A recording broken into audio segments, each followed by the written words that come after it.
Bonjour Monsieur Ribou. Nous préparons un marathon. Oui. Nous vous proposons, avant de commencer, de regarder un film. Et je vais demander à Franck Ribou de nous présenter ce film et le contexte de la réalisation de ce film. Bonjour à tous. En fait, ce film, on l'a fait il y a 1 an, parce qu'on voulait célébrer un concept qui est très important chez Danone, qui date de mon illustre prédécesseur, qui était mon père, qui s'appelle le double projet social et économique, qui a 40 ans, qui est un concept qu'il avait déclaré lors d'un discours fameux dans les années 70 à Marseille, aux assises de ce qui s'appelait à l'époque le CNPF, où il n'était pas très actif mais invité, où il expliquait simplement qu'on ne peut pas avoir de réussite économique si on n'a pas de progrès social et vice-versa, ce qui était assez révolutionnaire à l'époque, mais dont on a trouvé que c'était encore d'une terrible actualité, et malheureusement de plus en plus dans l'actualité. Donc on a voulu célébrer ces 40 ans. Donc le film que vous allez voir est un résumé de 7 minutes. Désolé, enfin bon, ça distrait quand même. Vous allez voir des gens beaucoup plus jeunes qu'aujourd'hui en plus, donc je ne vous demanderai de pas rire. Sur une durée totale de 38 minutes. Il a été fait pour les managers de Danone, parce qu'on voulait qu'ils comprennent quelle était leur génétique, d'où venait leur code génétique, pourquoi on réagissait comme ça face à telle ou telle problématique, et que rien n'était juste inné, mais que c'était vraiment la construction d'une philosophie qui datait de plus de 40 ans. Et quand on nous a sollicité, on m'a dit il faudrait que tu ailles parler sur le lien entre l'entreprise, les politiques et l'enseignement, l'université, comme vous voulez. Après tout, en réfléchissant, on s'est dit que c'était pas idiot de vous présenter ce film, ne serait-ce que pour illustrer ce qu'est vraiment l'entreprise. Parce que très souvent, on s'aperçoit que si ces 3 éléments ne fonctionnent pas ensemble, c'est juste parce qu'il y a un problème de langage ou qu'il n'y a pas de décodeur entre les 3 entités et que du coup, chacun fonctionne en silo. Parce que quand on réfléchit 1 minute, est-ce qu'il faut que l'enseignement supérieur soit lié à l'entreprise? Même en étant totalement idiot, je pense qu'on peut répondre oui. Ce qui est une chance dans notre pays d'ailleurs, parce que là on est sûr d'avoir beaucoup de oui. Pour ce qui est du politique, c'est autre chose. D'abord, j'entends très souvent dire que, surtout en ce moment, dans la part des chefs d'entreprise, si on gérait une entreprise comme est géré le pays, ça serait catastrophique. Ou en positif, on devrait demander aux politiques de gérer le pays comme on gère une entreprise. Je suis totalement contre avec ça. Si on se met à gérer un pays, ou si un politique se met à gérer un pays comme on gère une entreprise, on court à la catastrophe. Juste à la catastrophe. Parce que le politique doit avoir une dimension à 360 degrés. Il doit effectivement avoir un service public. Il doit savoir le faire fonctionner. Si vous le laissez gérer par l'entité économique, elle va se focaliser sur des critères qui ne donneront jamais des réponses à tout le monde. Donc moi, je suis peut-être le seul à penser comme ça, mais je pense que le politique ne doit absolument pas gérer sa communauté comme un chef d'entreprise gère une entreprise. C'est assez segmentant comme prise de position, mais je pense sincèrement qu'il y a une inspiration entre les deux, oui. Est-ce qu'il y a une responsabilité de part et d'autre? C'est évident aussi. Je vais vous donner un exemple. Moi, j'ai quelques hôtels du côté d'Évian. Je vais vous parler du désenclavement du Chablais. Ça, c'est une responsabilité politique et elle n'est pas exécutée. Et l'économie en souffre. Donc là, oui, il doit y avoir un vrai débat et une vraie poussée de l'économie pour forcer le politique à faire quelque chose. Après,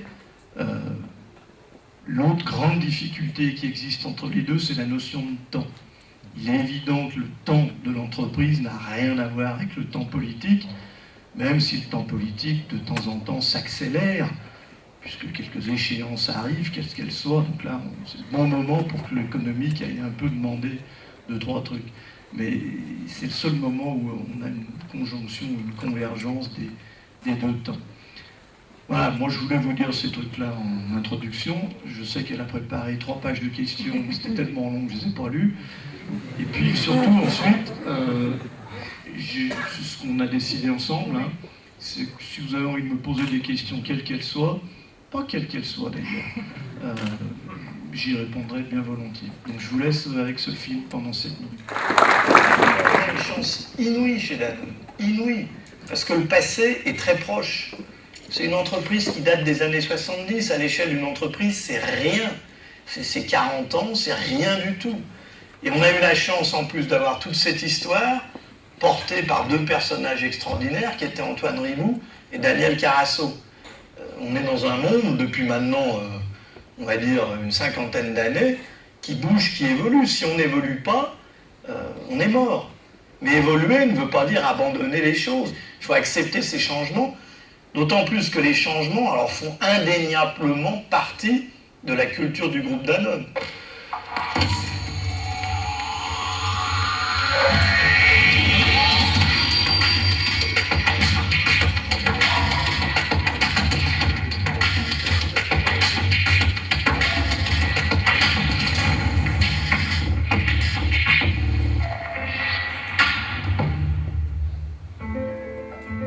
L'aventure du groupe Danone débute par une rencontre, celle de Daniel Carasso et Antoine Riboud, 2 visionnaires qui rêvaient de créer une marque française aux ambitions internationales.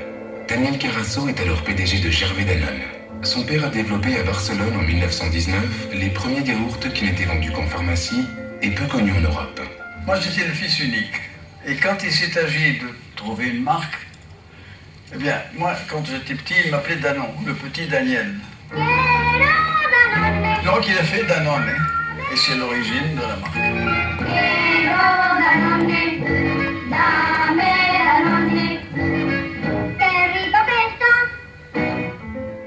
Daniel Carasso est âgé de 24 ans quand il importe la marque en France en 1929. La renommée s'impose très rapidement grâce au goût et à la qualité évidente des produits. Lorsqu'il croise en 1972 Antoine Riboud, celui-ci est alors PDG du groupe BSN, société de bouteilles, pots et autres contenants de verre et également de verre plat pour le bâtiment et l'automobile. Antoine Riboud impose BSN comme une entreprise moderne et audacieuse lorsqu'il lance une OPA sur une société 3 fois plus grosse. J'ai lancé une OPA sur la compagnie de Saint-Gobain en décembre 68 et je me suis ratatiné. Ça a été la plus grande chance de ma vie. L'arrivée des supermarchés et la consommation de masse incite Antoine Riboud à fournir le contenu à ses usines de verre. De passer du contenant au contenu. BSN prend alors le contrôle d'Evian, de Blédina, ainsi que de Cronenbourg et de l'Européenne de brasserie. Grâce à cette stratégie, le groupe devient leader français de la bière, des eaux minérales et de la nutrition infantile. La diversification et l'envie commune de mondialisation font que l'entente entre Daniel Carasso et Antoine Riboud est immédiate. Leur groupe fusionne et donne naissance à BSN Gervais Danone. Octobre 1972. Lors d'une conférence face à 2000 chefs d'entreprise, Antoine Riboud joue les troubles fêtes et pose les bases d'une nouvelle manière d'imaginer l'économique et le social. Un véritable manifeste qui deviendra littéralement l'ADN du groupe Danone. Aujourd'hui, les hommes exigent une finalité qui leur autorise un choix, qui leur permet de tenir compte de la qualité de leur vie. Le discours de Marseille, c'est le double projet, le social d'un côté et l'économique de l'autre. Et toute cette tension dans le mot « et » qui les réunit, un double projet économique et social. Dire que l'économique et le social vont ensemble, convergent, même quand ils sont en tension, l'un est la condition de l'autre, c'est une idée à la fois d'une simplicité extrême et d'une force extrême. Et je crois que c'est pour ça qu'elle est restée dans la culture orale de Danone, très puissante pour aujourd'hui, mais aussi pour le futur. Au milieu des années 70, le monde plonge dans sa première crise pétrolière et devant les risques d'une nouvelle implosion en 1960, Antoine Riboud décide de vendre toute son activité de verre plat. L'extension internationale de BSN Gervais Danone trouve alors les moyens de s'épanouir en acquérant de nouvelles marques.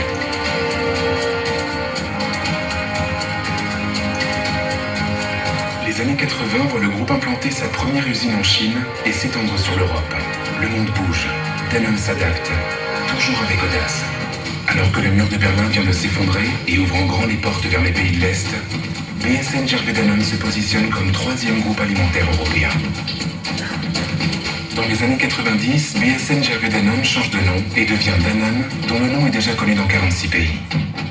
2 ans plus tard, en pleine période de crise, Antoine Riboud passe les rênes à son fils.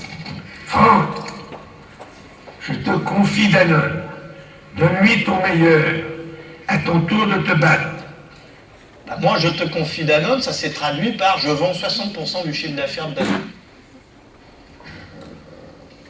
C'est pas simple. Franck Riboud recentre le groupe sur 3 métiers principaux. Les produits laitiers frais, les biscuits et l'eau. Le pari réussit et Danone devient leader ou co-leader mondial dans chacune de ces 3 activités. Les années 2000 marquent l'extension mondiale de Danone vers les pays émergents, tout en développant ce qui deviendra sa mission, apporter la santé par l'alimentation au plus grand nombre. Apporter la santé par l'alimentation, vous pouvez dire, bon bah, je vends un produit très très cher et j'apporte la santé par l'alimentation, et puis ceux qui ont le pouvoir d'achat pourront acheter le produit très cher. Bon, vous avez rempli votre mission.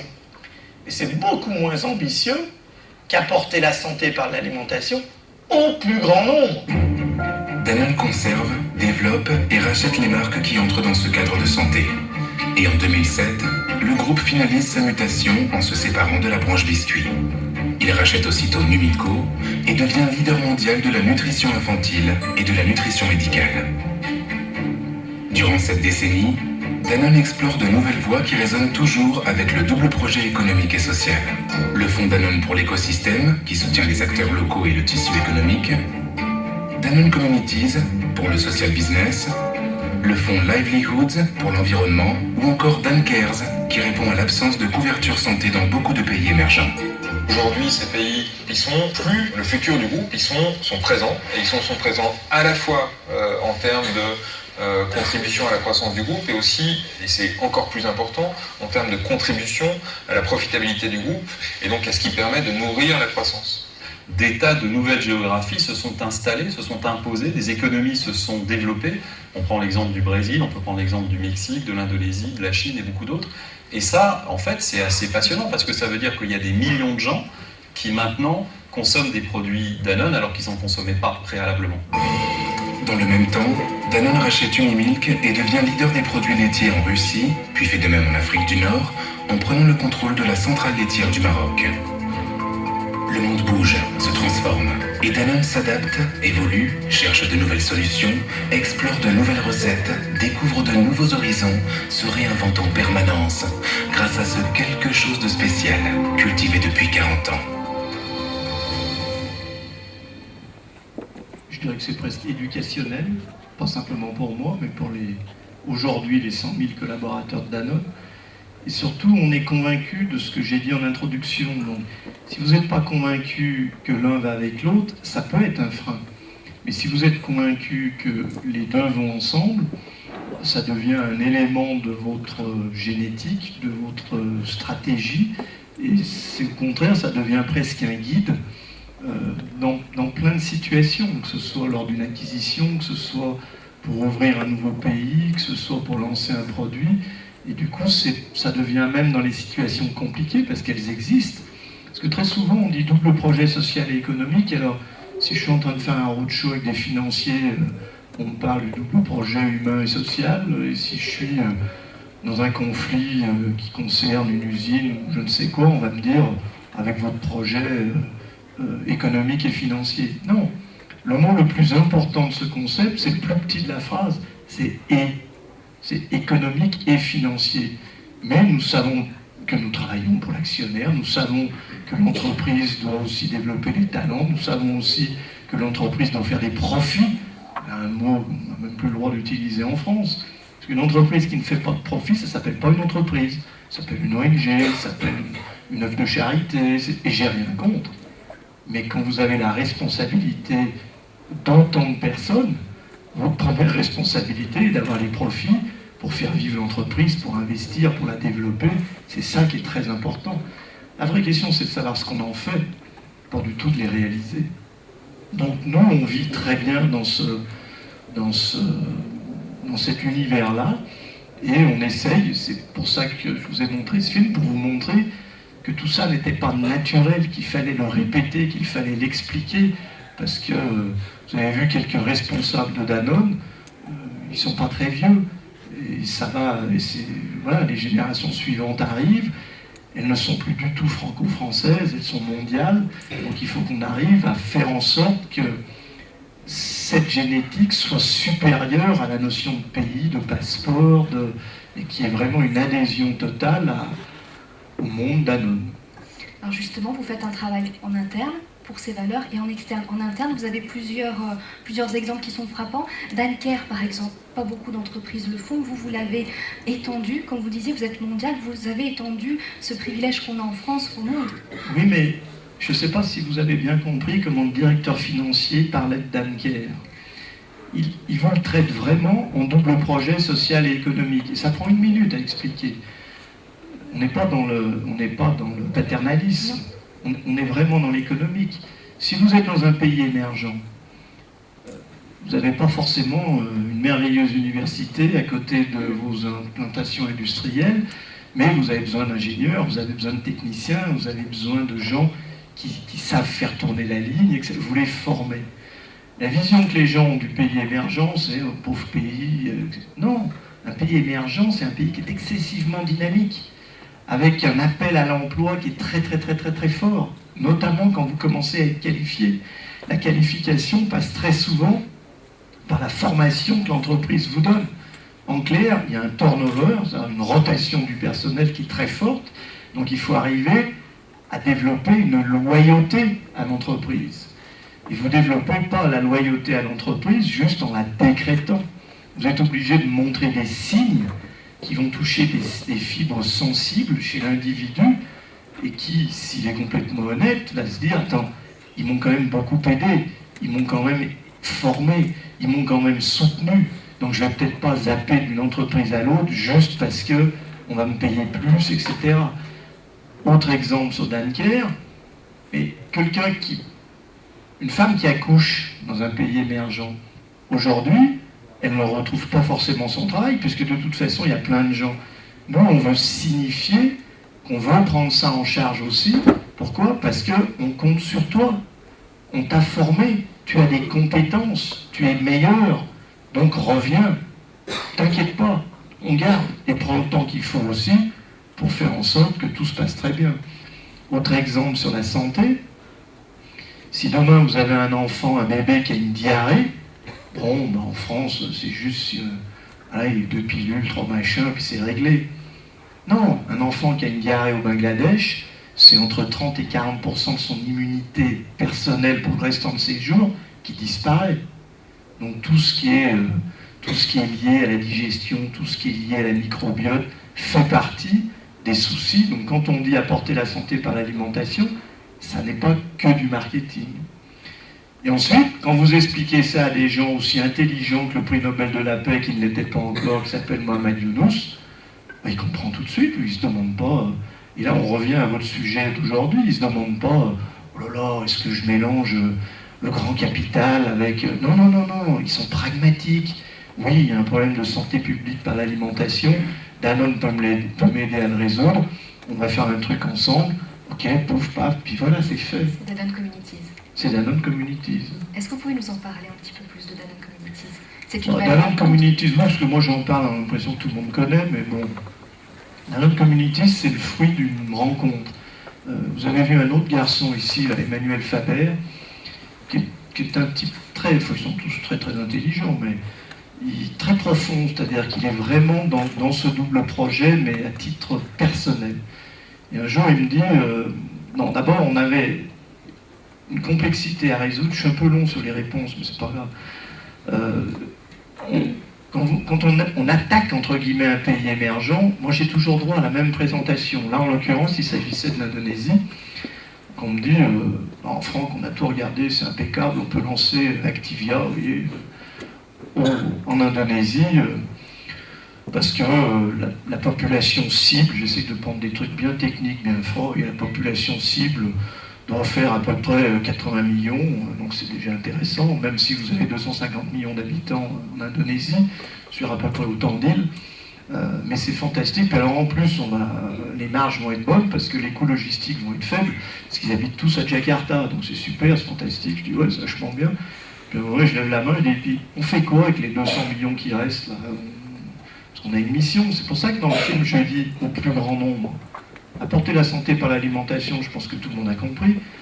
Mais au plus grand nombre, quand vous êtes en Indonésie et que le dernier des Indonésiens, il gagne 2 € par jour, et que vous voulez lui vendre de l'Activia, le modèle, il ne fonctionne pas. Il ne fonctionne juste pas. Et à partir de là, on a une espèce de jargon. On a développé une stratégie qu'on avait développée en Argentine, parce que le pays s'écroulait, qui en anglais s'appelait affordability. Ce qui veut dire, pour tous les gens qui parlent l'anglais et qui comprennent mon accent, ça veut dire accessible en fait. Mais on s'est aussi dit que si ça n'était qu'accessible, on n'aurait justement pas cette notion de marge et qu'on n'aurait pas la capacité d'investir et de justifier aussi l'intérêt pour l'entreprise de développer ce modèle. Donc on a créé un autre mot qui s'appelle affordability, qui est la contraction de faire de la marge tout en étant accessible. Et ça, on l'a développé dans beaucoup de pays, en jouant sur l'analyse de la valeur, des packaging, toujours en étant de qualité. Et on s'est aperçu qu'on n'arrivait jamais à descendre. Vous savez qu'on classifie toujours les gens A, B, C, D, E, y compris pour le pouvoir d'achat, et on n'arrivait jamais à descendre en dessous de C+, C, jamais en dessous. Et dans ces pays, vous avez des catégories D et E en très grand nombre, en très très grand nombre. Du coup, un jour, Emmanuel me dit, tiens, il y a un Gugus qui vient à Paris, là, je crois qu'il allait à Deauville parler... truc pour les femmes, hein, forum. Passionnant. Depuis, on en a créé un autre à Évian, parce que moins militant, mais à mon avis, il n'est pas inintéressant. Donc il s'arrête à Paris, il déjeune avec nous, puis on discute. Lui, il m'explique la Grameen Bank. La Grameen Bank, pour ceux qui ne savent pas, est une banque que Mohamed Younous a créée, qui est en fait, il prête de l'argent à des gens très très pauvres, mais très très pauvres. C'est-à-dire des gens qui n'ont pas la capacité d'acheter 2 œufs. On leur prête de l'argent, ils achètent 5 œufs, ils les revendent, et avec le profit qu'ils font, ils remboursent. Tout ça avec un processus qui les oblige, pas entre guillemets d'ailleurs, à envoyer les enfants à l'école, à protéger les enfants du travail. Enfin, il y a toute une régulation. Il n'y a pas de papier, c'est juste, on se serre la main. Donc ça évite pas mal de coûts parasites, entre guillemets. Tout ça est géré par les femmes du Bangladesh, dans un pays musulman. Donc ce sont les femmes qui gèrent ça contre la vie des hommes. Donc c'est vraiment une révolution presque sociologique du pays. Et moi je lui explique ce que je viens de vous expliquer. Et il me dit, bon, il faut qu'on fasse quelque chose ensemble. Et moi je lui dis oui. Alors on se serre la main. Et c'est acté. Et c'est acté, mais on ne savait pas quoi. Et je lui dis, mais attendez, moi... Il dit, mais moi je ne veux pas faire de profit. Je lui dis, oh, moi non plus. Donc les non-profits du Bangladesh coulent. Danone, c'est une petite boutique, mais enfin c'est 23 milliards d'euros de chiffre d'affaires, enfin ça va, on peut peut-être se faire du Bangladesh tranquille. Moi je lui dis, non, moi non plus. Je lui dis, la seule chose que je veux, parce que je ne veux pas tromper mon actionnaire, je veux avoir un niveau de retour sur capitaux investis qui ne pénalise pas l'entreprise. Pas de problème. On se serre la main. Et c'est un type extraordinaire. En partant à Deauville, m'envoie un mail en me disant, je suis pas sûr que vous ayez bien compris, il reboucle comme un bon vendeur. Il boucle sa vente. Moi je lui dis, mais oui. Il a même écrit un bouquin que je vous encourage à lire, où il dit, je n'étais pas bien sûr qu'ils comprennent mon anglais, et je me disais la même chose. Vous voyez, donc c'est une espèce d'anglais bangladais qui lui est très maîtrisé. Moi, un anglais lyonnais, suisse, savoyard, c'était un peu différent. Et en fait, 6 mois après, on signait la JV, et 6 mois après, on inaugurait une usine à quelques kilomètres de Dakar, sur un modèle totalement différent, donc qui correspondait à l'objectif donné de non-profit mais de return satisfaisant. Un yaourt à 8 cents d'euros, avec une équation insoluble, puisque quand le prix, nous on voulait avoir un impact sociétal, donc il fallait qu'on achète le prix du lait, ça pourrait faire sourire les fermiers du moment, mais dans notre pays, à un prix qui leur permette de vivre, et en même temps avec une incapacité d'augmenter le prix, puisqu'on devait être accessible. 8 cents d'euros, c'est pas beaucoup.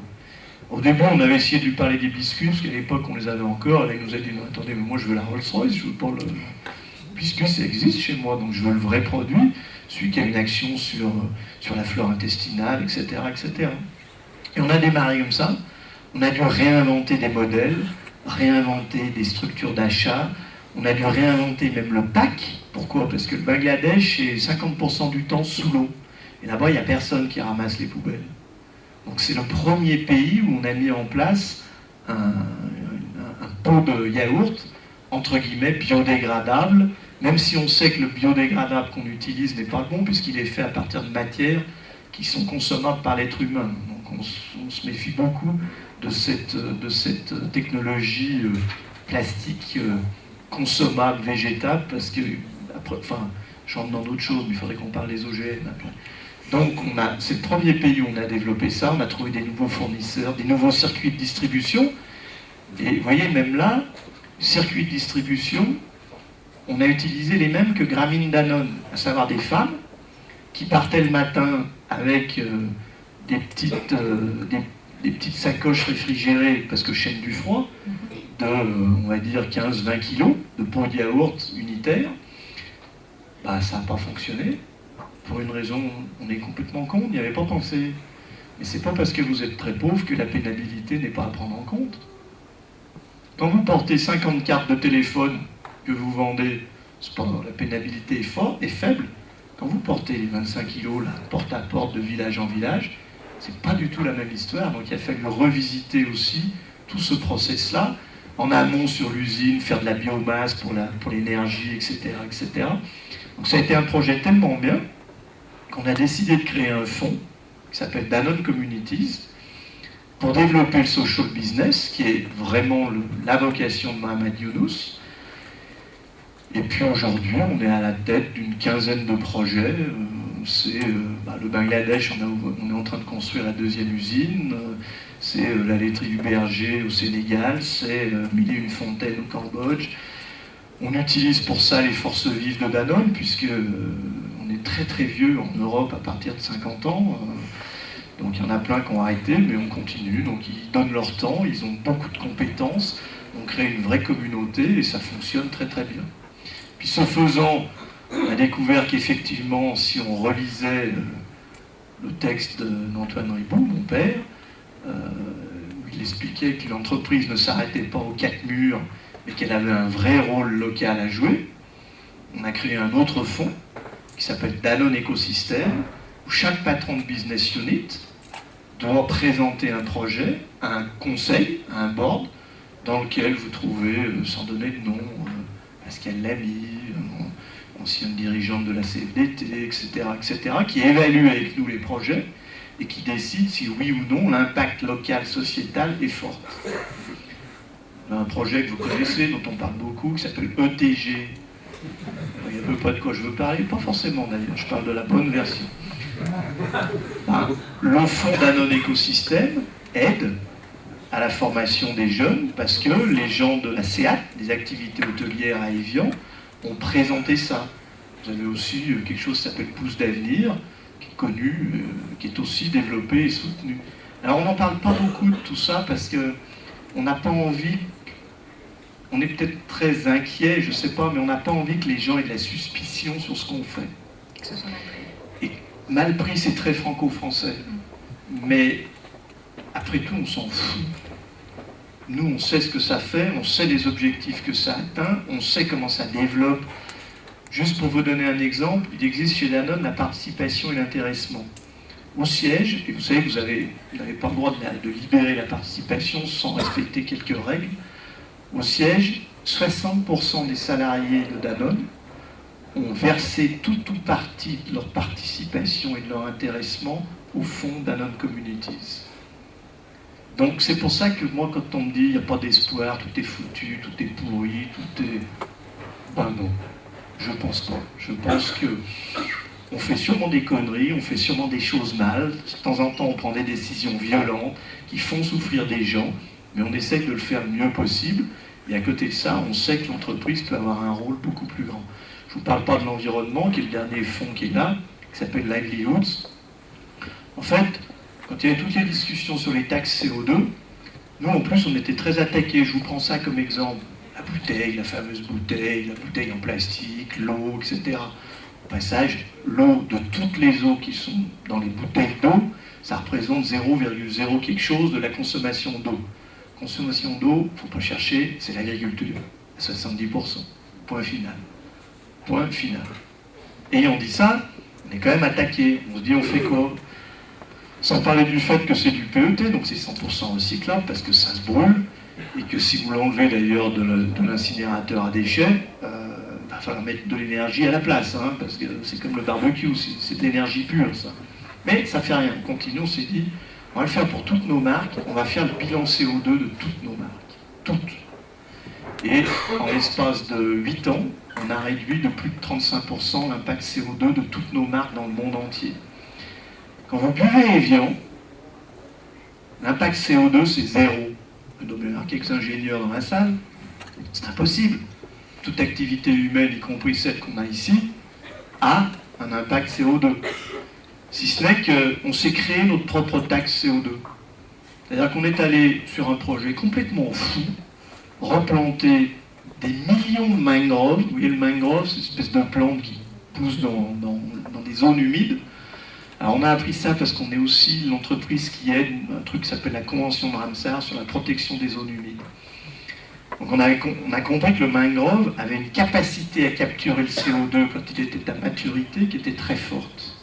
Donc on est allé replanter les mangroves et on a fait valider par le gouvernement sénégalais, je vous en parle, c'est les meilleurs, c'est pas toujours très simple, qu'on pouvait mettre en face du solde de CO2, après le transport par rail. Je suis dans le Chablais, il vaut mieux transporter par rail. Autrement, vous n'y allez même plus là-bas. Hein. Mais ça, si je vois que pour obtenir un désenclavement, il faut bloquer les routes, ça prendra 1 minute 35 secondes. C'est 5 millions de bouteilles par jour qui sortent de l'usine que vous devez connaître à publier. Si vous traduisez ça en équivalent camion, nos amis de la grande distribution à côté, à mon avis, vont être gênés pour garer les voitures. Mais enfin, ça arrive les jours de grève de la SNCF. Travaillons pour l'environnement tous ensemble. Ayant dit ça, ce qu'on a en plus découvert en replantant nos mangroves, c'est qu'on a compris pourquoi... Alors on travaille toujours avec des ONG, ce qui est un autre partenaire dont on n'a pas parlé. Vous parlez des politiques, vous parlez de l'université, vous parlez de l'entreprise. Je serais vous, je rajouterais les ONG. Parce que l'ONG a des savoir-faire que l'entreprise ni les deux autres n'ont, et des compétences, et de la volonté, et une capacité d'entraînement. C'est comme toujours, il y en a un tiers qui vous déteste, un tiers qui peut vous aider, et un tiers qui s'en fout. Mais il y a vraiment, c'est le résumé de la vie ça, mais il y a vraiment 2 tiers sur lesquels on peut vraiment construire, avec des gens qui ont des vraies compétences bien meilleures que les nôtres. Et là aussi, c'est pas simple, il faut apprendre à travailler ensemble. Donc et comme on est une très grosse entreprise, multinationale, on a quand même des moyens et on a des problématiques partout. Et ce qu'on sait très bien faire, c'est redéployer les bonnes pratiques. Donc on est en train de redéployer ce type de pratiques. Je pourrais vous parler aussi du CO2 dans le sol, etc., dans différents pays. Et du coup, on a créé un fonds, comme d'habitude. Alors pourquoi on ne crée pas des fondations? Parce que les fondations, ça amuse 3 personnes dans l'entreprise. Un fonds, ça permet d'emmener tout le monde. Notamment ceux d'ailleurs qui veulent donner du temps à ce fonds. Et là on est allé plus loin puisque Livelihoods, à l'intérieur de Livelihoods en fait, vous avez des gens qui ont investi avec un espoir mesuré de retour à cause du carbone, du marché du carbone, et vous avez des gens comme Hermès, vous avez des gens comme Danone, vous avez des gens comme Schneider, vous avez le Crédit Agricole, vous avez des gens comme ça. Donc on a réuni autour de nous des gens pour créer ce fonds. On ouvre les questions. J'étais assez loin sur la question. Oui, mais on a appris plein de choses. J'ai couvert les 3 suivants. Oui, là, j'ai plus de questions.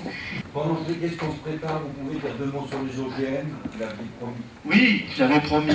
Les OGM, pour nous, c'est d'une complexité terrible. Pourquoi? Parce que il y a des pays où c'est autorisé, des pays où c'est interdit. Il y a des scientifiques qui sont pour, des scientifiques qui sont contre. Il y a des législations qui sont pour, d'autres qui sont contre. Et puis il y a le consommateur qui a une capacité d'acceptation, de non-acceptation. Donc nous, on a une règle qui est très très simple. Si les 3 éléments ne sont pas réunis, on ne fait pas. Donc tous ceux qui sont contre les OGM, continuez à vachement militer. Vous aurez toujours des politiques contre, du coup, on ne fera pas. Vous voyez, je vous donne même le levier, c'est simple. Ayant dit ça, si je ne veux pas faire du plastique avec du maïs, il faudrait que je puisse le faire avec un autre organisme végétal. Puis cet organisme, ce que j'aimerais, c'est qu'il puisse pousser dans les zones désertiques, en ayant le moins possible besoin d'eau. Donc je trouve qu'à un moment donné, on pourrait laisser la recherche avancer en la cadrant très spécifiquement et cadrer aussi très spécifiquement l'exploitation et l'utilisation de l'OGM. Parce que je pense qu'il est quand même solution à certains problèmes. Ce n'est pas un jugement de Salomon, c'est juste de se dire, bon, tant que personne nous dit si c'est totalement dangereux, pas dangereux, alors évidemment, le militant anti-OGM, il va m'expliquer que c'est...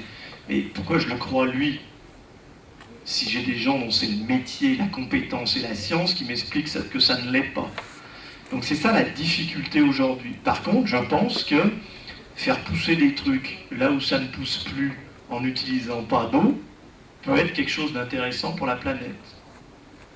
Parce que je ne comprends pas pourquoi on fait du pétrole avec quelque chose qui peut se manger à partir du moment où on n'arrive pas à nourrir la planète.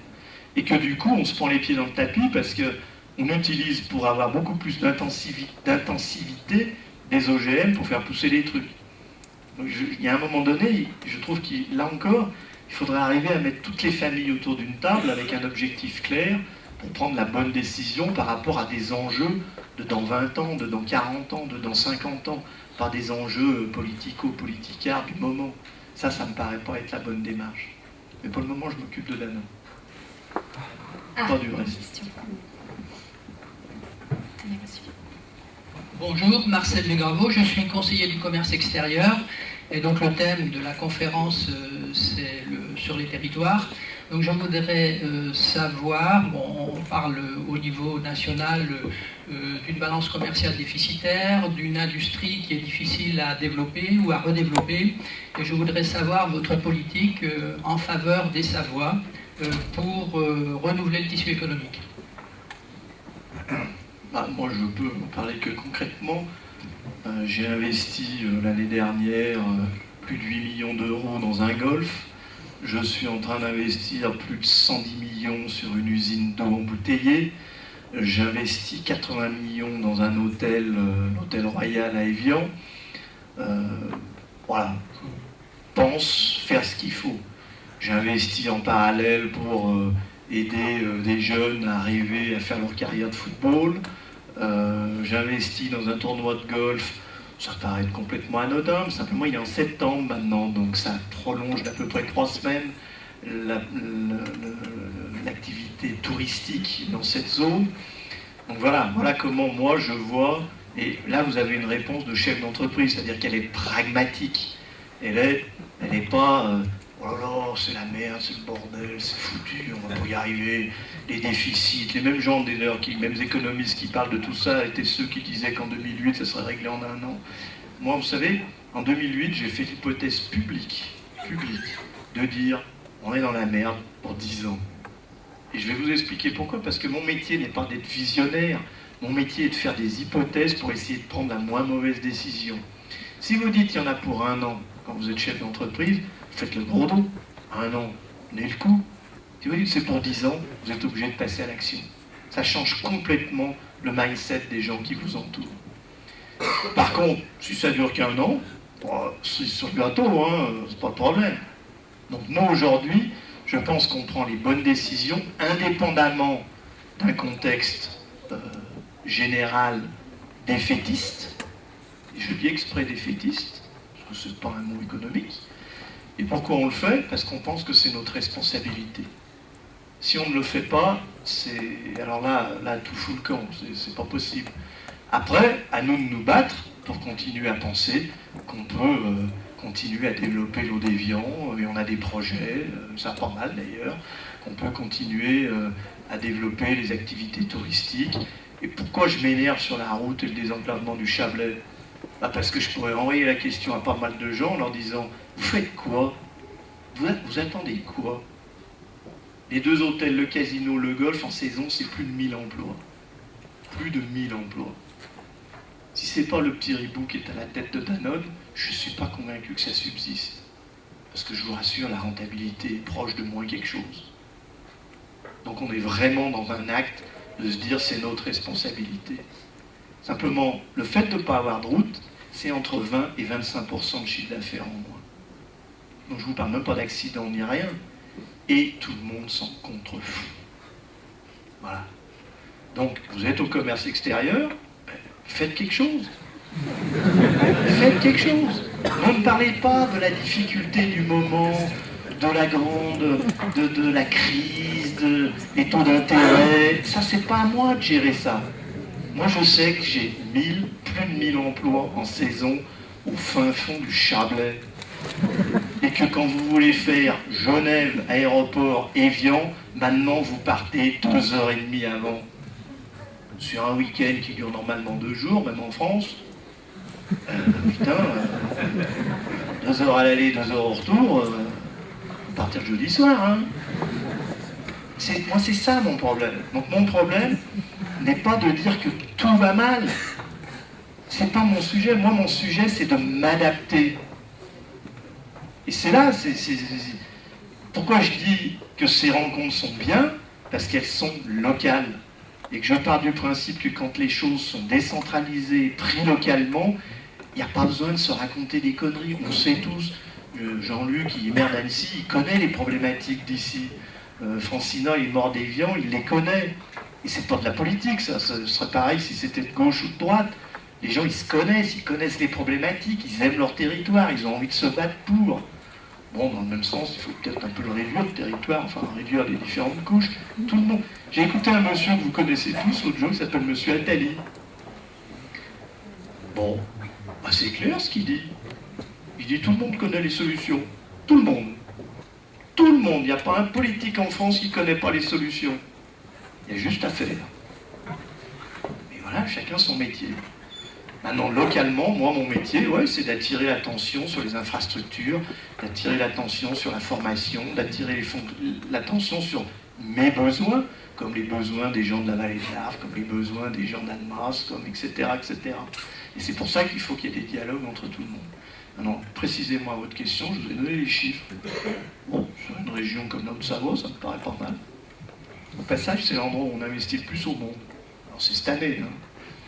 Oui, parce que vous savez, il y avait les normes sismiques qui ont changé, donc ça me coûte un pont quand les normes sismiques. Simplement, un jour, on va en crever des normes, des lois et autres taxes. De toute façon, je suis chef d'entreprise, TPME. On est 4. On a une démarche, moi j'ai initié une démarche RSE que je trouve ambitieuse, bien moins ambitieuse que la vôtre. Et je voulais vous demander, qu'est-ce que vous recommanderez, deux choses. Je voulais vous demander, qu'est-ce que vous recommanderiez à des petites structures comme la mienne qu'est-ce que j'aimerais bien aller aider le social business au Bangladesh, mais bon, think globally, act locally. Voilà, c'est ça que qu'est-ce que vous recommanderiez à des entreprises comme la Je vais répondre déjà à ça plus rapidement possible. Chacun son rôle. Moi, je vous parle du Bangladesh parce que j'ai été exposé par la taille de mon entreprise, par etc., etc. Je pense que le tissu de PME, TPE, etc., doit déjà commencer par faire les choses localement. Dans le même, je vous ai parlé du Bangladesh, je vous ai parlé de Poste d'Avenir. Tenons les mains, hein, juste au-dessus. Donc je pense que, d'abord, vous ne pouvez pas mettre en risque, entre guillemets, par dispersion, votre entreprise. Et je pense que votre métier est plus compliqué que le mien. Vous avez vu, là, rien que sur le film, vous en avez déjà vu 4. Là. Et il y en a plein. Hein. Vous, normalement, vous ne devez pas être 36 000, comme vous avez dit, vous êtes 4. Donc je pense qu'il faut que vous fassiez des choses qui, apportent quelque chose à l'entreprise. Parce que la responsabilité sociale, si elle n'apporte rien à l'entreprise, elle ne dure pas. Elle ne dure pas. Elle doit impacter l'entreprise. Si vous arrivez à la lier à votre business direct, et pas par des trucs de consultants, désolé s'il y en a dans la salle, ça va durer. Ça va durer. C'est la première question qu'on m'a posée, hein, le double projet. Pourquoi il fonctionne? Parce que nous sommes intimement convaincus que c'est ce qui fait aussi la réussite de Danone aujourd'hui, quelles qu'en soient les difficultés, hein, c'est jamais linéaire ces trucs-là. Donc moi je vous le dis, Bangladesh c'est bien, mais je suis certain que dans la région il y a des trucs dont vous pouvez vous occuper, dont les gens seront fiers, qui développeront la bonne notoriété pour votre entreprise. Voilà. On a un conseil gratuitement. Et la deuxième partie de la question, c'est est-ce qu'une entreprise comme Danone, avec l'ampleur que Danone a, fait gaffe à leurs sous-traitants qui... Est-ce qu'eux, ils demandent à leurs sous-traitants d'avoir eux-mêmes des démarches RSE à leur niveau? Est-ce que c'est important? Non, mais c'est même plus compliqué que ça, parce que ça ne vous a pas échappé qu'en ce moment, on essaye de dresser les grandes contre les petits et vice-versa. Ce qui est une connerie monumentale, il n'y a même pas d'autres mots. Tout le monde a besoin de tout le monde. Moi, déjà, la première chose que je demande chez Danone, c'est de faire un peu attention au délai de paiement quand ils travaillent avec des petits. Puis quand je suis avec les petits, je leur dis, mais osez, parce qu'on s'aperçoit qu'il y a beaucoup de petites entreprises qui ont plein d'idées, mais qui n'osent même pas s'adresser aux monstres Danone. Donc comment faire pour que les prises arrivent à se pluguer entre elles? Donc on a signé toutes les chartes, tous les trucs, tous les machins, là. Les machins, c'est le bon terme. Après, ça repose sur les gens. Ça repose vraiment sur les gens et la volonté qu'ils ont.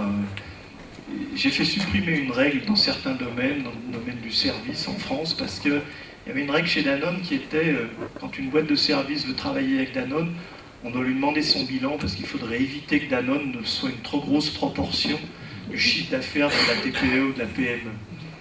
Bon, je comprends quand il s'agit d'un tank pour le lait ou d'une filtreuse ou quoi que ce soit, parce que ça peut mettre en risque notre business. Quand il s'agit d'un service ou d'un truc qui est moins vital pour l'entreprise, il ne faut pas s'étonner qu'aucune PME travaille avec Danone. Donc, la démarche, elle existe, mais elle est beaucoup plus large que la problématique que vous exposez. Beaucoup plus large. Jean-Pierre Cousin du Club des entreprises. Au niveau mondial, dans la concurrence entre les grands groupes, est-ce que vous avez le sentiment que le modèle que vous défendez est en train de l'emporter sur le modèle ultralibéral?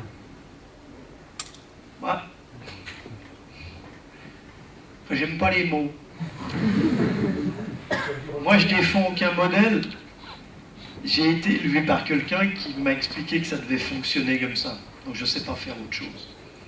Et comme je suis à la tête du poisson, vaut mieux qu'ils comprennent ce que je dis, c'est plus simple quand même. Après, il ne faut pas croire que Danone est la seule entreprise de cette taille à travailler comme ça. Alors, je sais que ça peut paraître étonnant, mais je pense que, vous voyez, je vais donner un nom, une entreprise comme Unilever, directement concurrente de Danone, fait des choses très très bien. Je pense qu'une entreprise comme L'Oréal le fait aussi, et Essilor le fait aussi. Après, la difficulté, c'est que dans notre pays, on a toujours une suspicion. On croit toujours qu'il y a du Machiavel derrière, il y a toujours un intérêt, je ne sais pas quoi.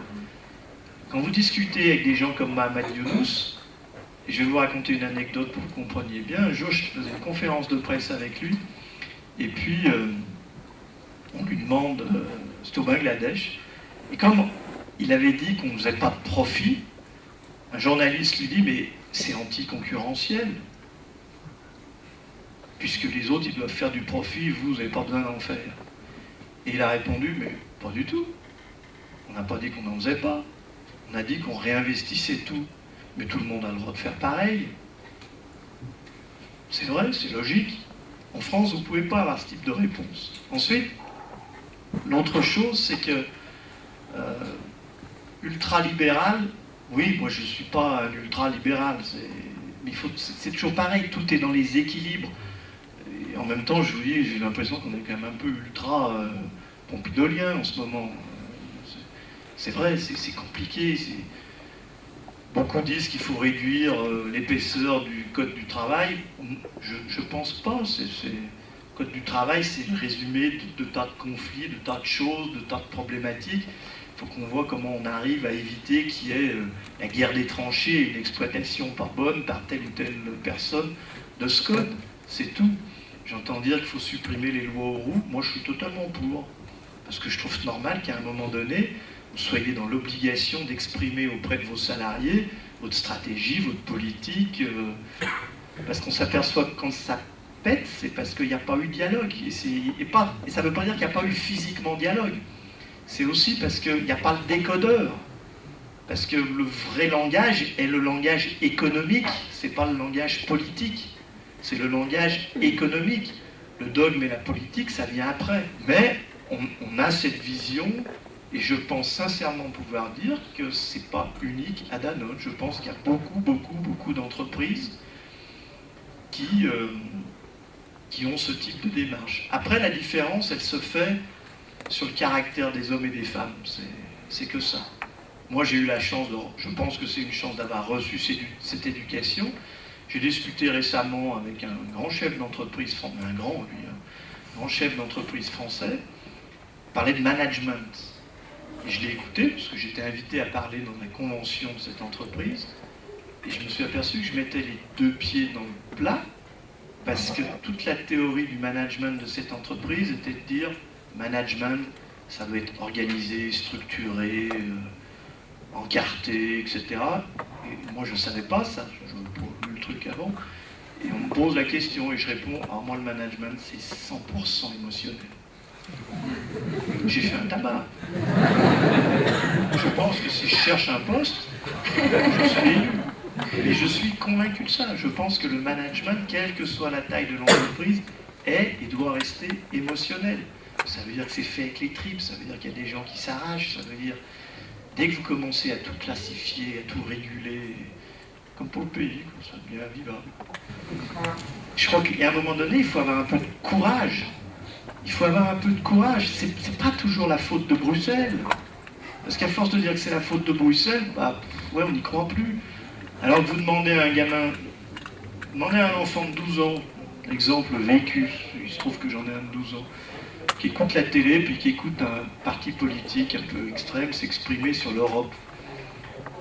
Il me regarde et il me dit, mais papa, elle est folle. Vous avez vu qui c'était? Mais papa, elle est folle. Un enfant de 12 ans. C'est pour ça qu'il faut avoir de l'espoir, parce que moi je pense que toutes les générations jeunes d'aujourd'hui, mais ils comprennent même pas qu'on veuille leur sucrer l'Europe. Ils ne le comprennent même pas. Simplement, c'est vrai qu'il y a beaucoup de gens responsables qui tapent dessus en disant « c'est pas nous, c'est là-bas, c'est pas nous ». À un moment donné, il faut un projet, il faut du courage, il faut y aller, quoi. Et c'est compliqué. Mais bon, il y a quand même des exemples où quand on se donne le temps, on ne peut pas changer du jour au lendemain. La baguette magique, ça n'existe pas.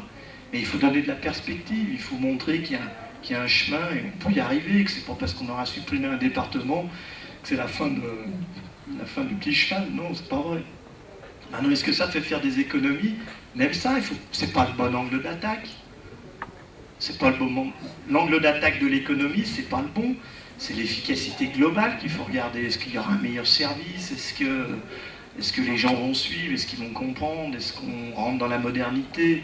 Est-ce que ça fait de ce pays un pays extraordinaire? Parce qu'à la base, il est extraordinaire. Il l'est. Un pays... Enfin, moi, je voyage tout le temps, je peux vous le dire. Les gens sont compétents, les gens sont travailleurs. Et je dis pas ça parce que je suis dans le cadre d'une université. Bon, il faudrait un peu casser l'élitisme du système scolaire, ça c'est un autre dada, parce qu'il est un peu trop élitiste quand même. Il faudrait que les talents soient reconnus et pas simplement les mathématiques. Mais c'est rien, c'est à la marge, ça on peut le bouger. Mais vous pouvez bouger, comme il y a des intérêts particuliers qui sont toujours très forts, vous ne pouvez le bouger que si vous arrivez à créer un intérêt collectif qui n'est pas demain. C'est la difficulté. Parce que les gens qui vont souffrir du moment ne sont pas ceux qui auront les bénéfices dans 10 ou 15 ans. Et si vous ne fixez pas ce type d'échéance, c'est un pays révolutionnaire, il faut arrêter de vouloir réformer comme ça. Et de la même manière, il ne faut pas le faire par petites touches planquées. Même les clubs de poney manifestent. T'es con? T'es con. Vous croyez que ça allait passer comme ça? Bah non, ils sont vigilants. Les clubs de poney, ils sont vigilants. Alors est-ce qu'il est normal que des clubs hippiques ne payent pas la même taxe que les autres clubs de sport? Eh non, c'est pas normal non plus. Donc c'est avec toutes ces contradictions, mais c'est normal qu'on les ait, puisque c'est des constructions historiques. Voilà, mais on va y arriver, hein. Localement. Merci beaucoup. Monsieur Ribou, merci beaucoup.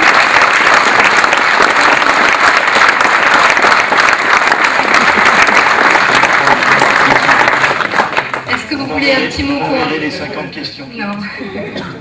Merci beaucoup. Merci beaucoup, merci infiniment.